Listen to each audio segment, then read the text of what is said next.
Good morning po sa ating mga business. Ano tayo? Kain po tayo, tanghalian. So, meron po ako dito chop suey. Tapos, Quaker Oats po yung aking tanghalian. So, sa Quaker Oats po, no sugar po yan, gatas lang. Yun, mapagpalang araw po pala sa atin. Ito yung pang isang linggo ko na po ito yata na no rice.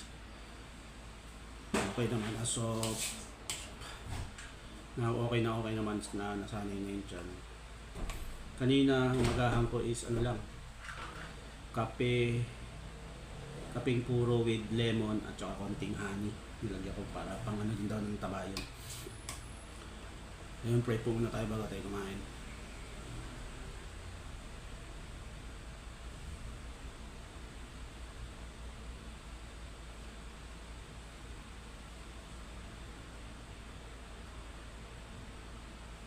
Kaya po tayo mga ka-business.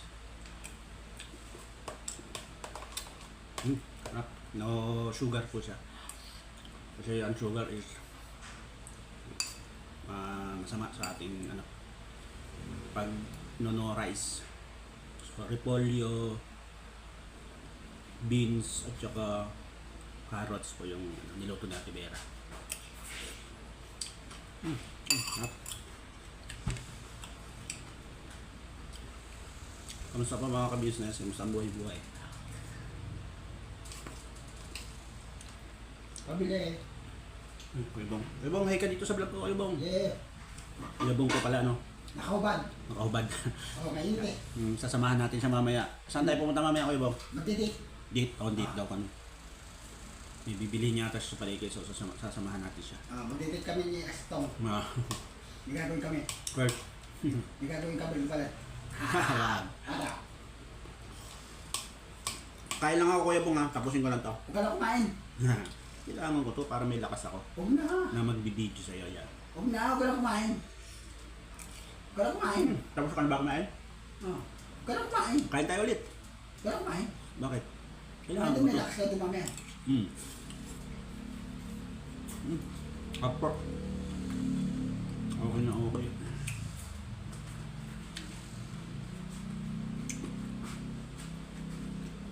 Malapit na po palang kaarawan ng ating Kuya Bong, no? February 12. Ilang araw na lang. Mapangan nyo po yung mga kaganapan sa Ka-Business Official po. Papa Dins TV. Mga magaganap sa kaarawan ng ating Kuya Bong. So first time ko pong nandito na magbe-birthday si Kuya Bong.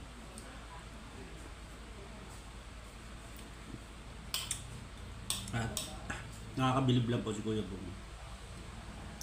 Kaya niya nang i-handle yung mga pangyayari. Nakikinig na siya sa mga payo. Kaya sobrang makakabilib si Kuya Bong po sa mga aktwasyon niya ngayon at sa mga binibitawan niyang salita about sa mga nangyari. Kaya Kuya Bong, you're the best. Ang galing mo. And siyempre, tuloy-tuloy lang. Tuloy-tuloy lang. Kuya Bong, sigurado may nilaan si Lord para sa iyo. Kung nakakabilib pa po mga business, tuloy-tuloy din ang pag-church ni Kuya Bong. Kalimitan, nagdadalawang punta siya sa church. At siguro, pinagdarasal niya na ibigay yung nararapat na babae para sa kanya.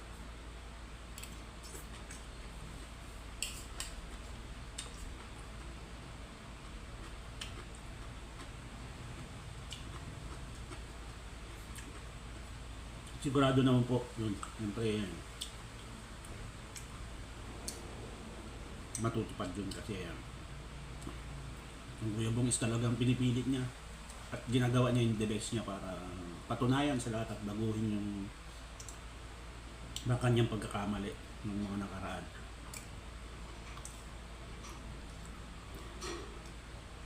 At siyempre, sa gabaydad din yun ni ate at saka ng kuya na hindi tumitigil at hindi nagsasawang mahalin, intindihin ang ating Kuya Bong. Kaya grabe talaga.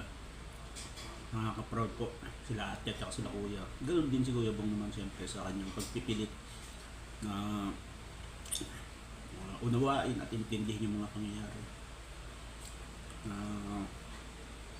Talagang may plano ang Diyos para sa kanya.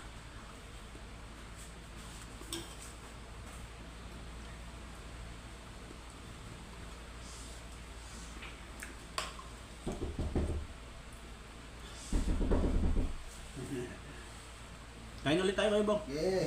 Kaya ka naman dito sa vlog ko. Yeah. Yan, okay lang. Ayan si Kuya Bong. Nuha ng sampay. Tuyo na sinapay ko, tuyo na po. Tuyo na. Okay. Apo. Naka-prepare ka na ba? Opo. Yan. Asa po? Okay. Si Esto lang hindi. Tapusin ko lang itong kinakain ko, Kuya.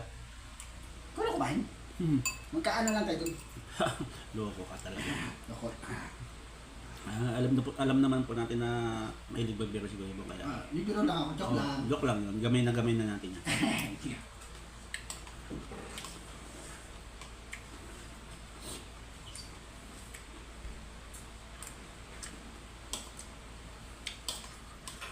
Ang sarap po.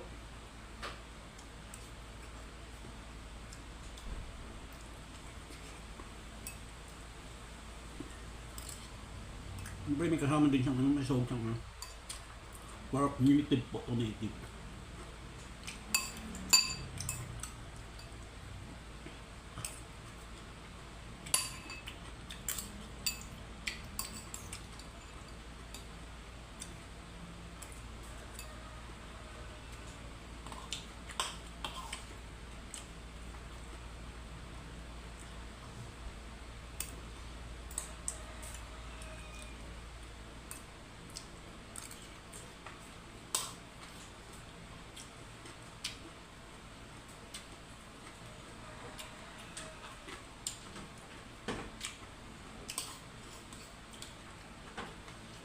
At saka hindi lang po pala yung sugar and milk ang pwedeng ihalo dito sa Quaker Oats. Pwede din po siyang gawing yung nagpaluto si ate noon kay Ate Bella ng arroz caldo na Quaker Oats. Masarap po. Masarap siya.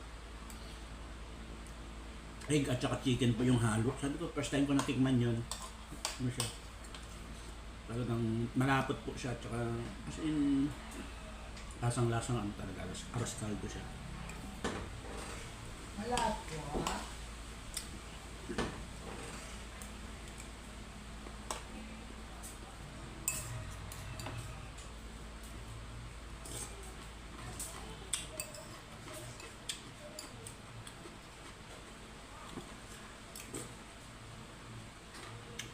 Tumakbo na ng baboy ko.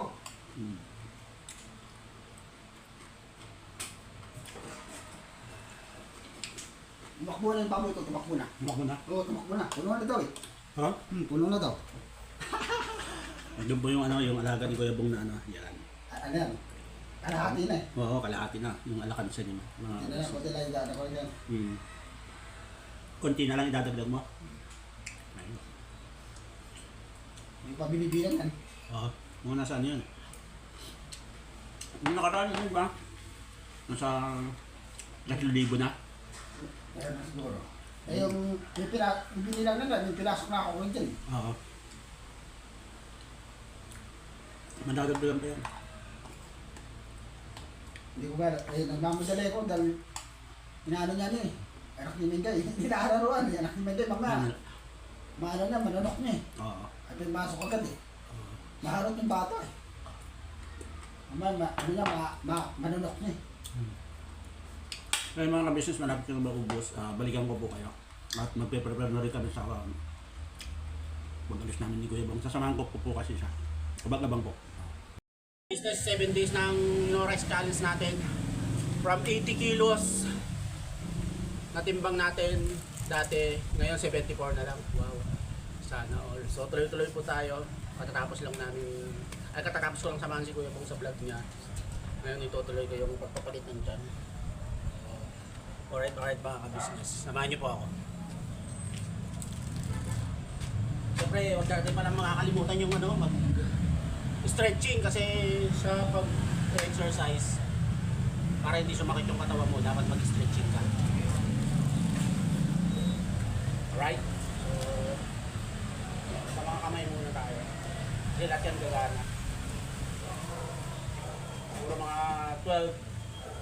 12 sa kabila. By 12.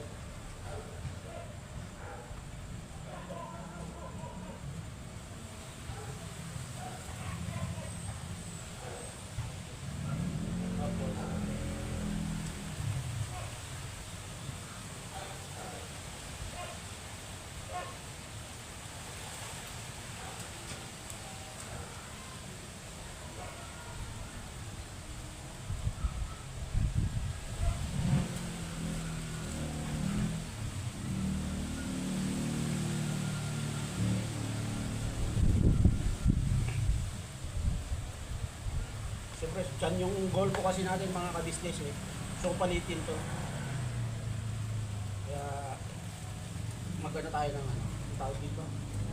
Spaghetti pababa. So, 12, 12, 12, kabila, 12 dito, 12 dito.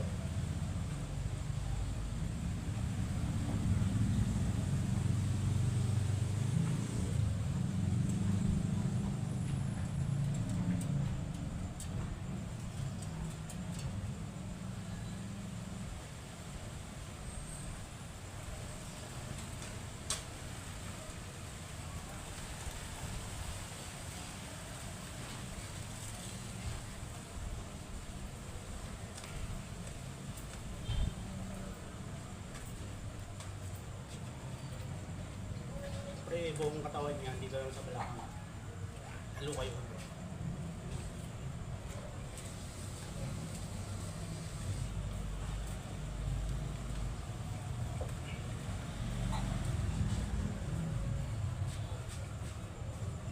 Bila, 12. Sabay ka sa akin, Kuya Bong. Yeah. Diba gusto ko magkaroon no? May ganun mag gusto ko.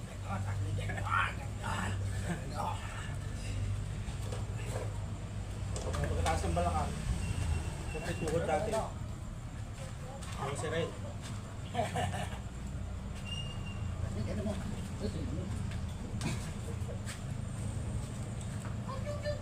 So, mga business, simulan natin yung ating routine. So, first gagawin natin is para mag-get yung chan. Yan.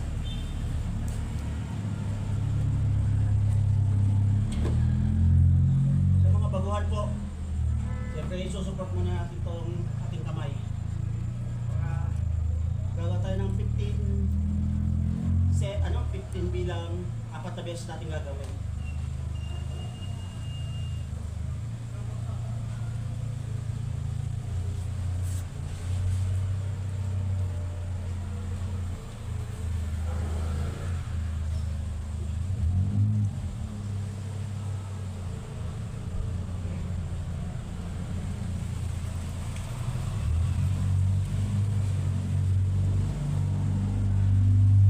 So 15 seconds yung magiging ano niya, rest. Magpahinga ka ng 5 seconds pala.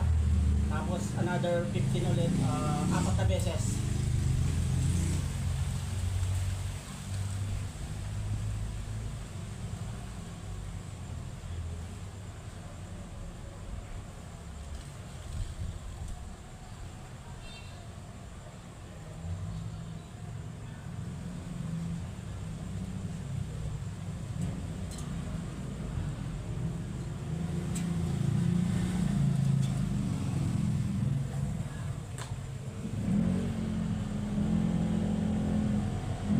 Nasa pangatlo na tayo mga ka-business.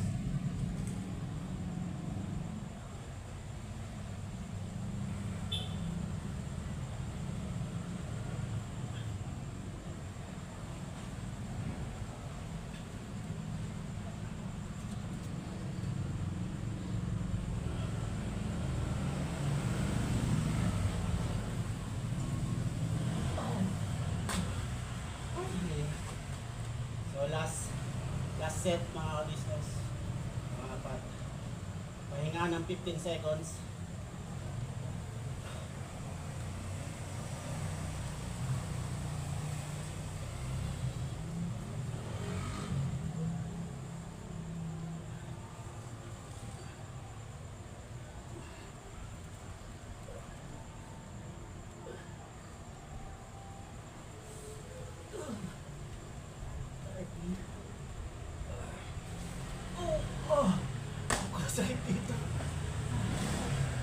excited ko sa business pero ano. So susunod natin is dito sa exercise na to is bicycle. So support pa rin natin yung sa parting puwetan natin. 15 bilang din po.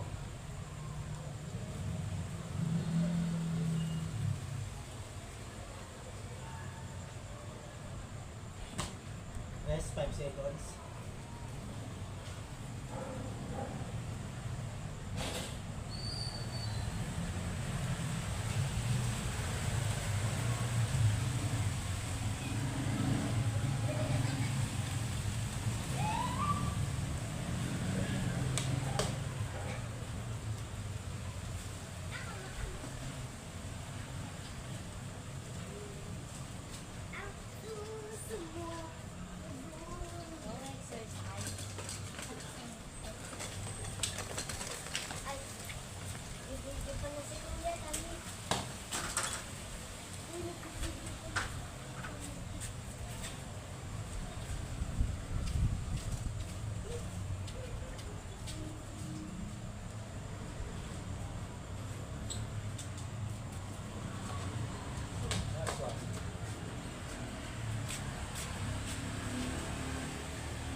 So, susunod na gagawin natin mga ka-business ay scissor. Tawag ito scissor.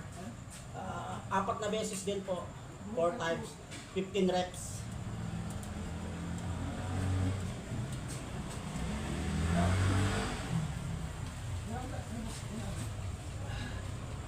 Five seconds.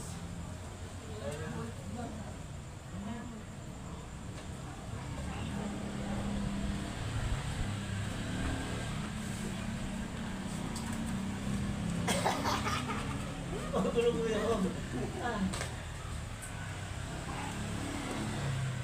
Kailangan mo ng taga-cheer? Kailangan mo ng taga-cheer? Hindi na.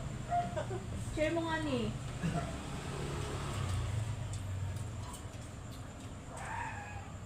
Sige po, okay lang po.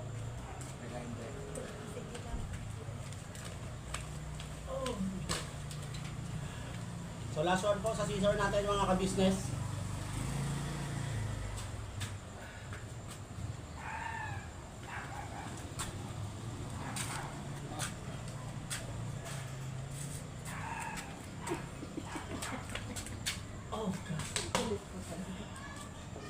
Pagkatapos ng scissor mga ka-business, gagawin na natin is yung aabutin natin tong ating tuhod. So para sa ating chan. So 4 times 15 reps.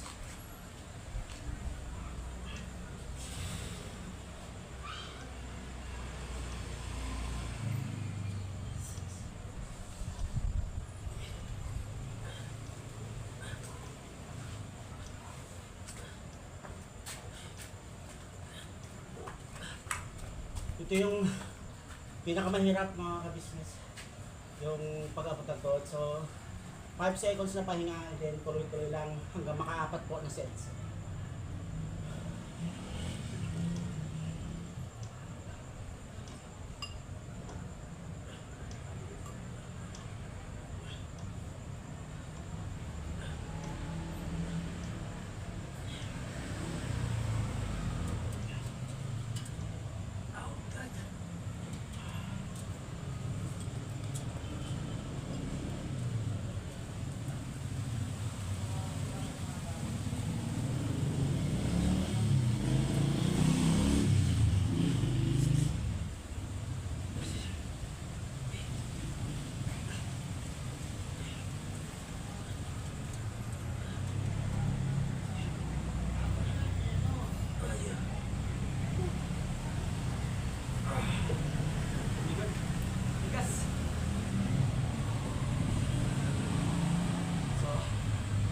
Set mga ka-business, matapos na ang ating abs workout.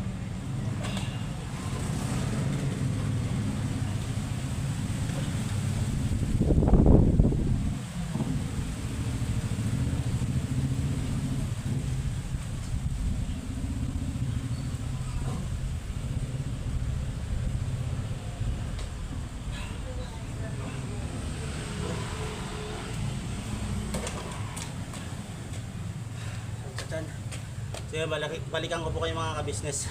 Talagang ramdam na ramdam yung sa tiyan.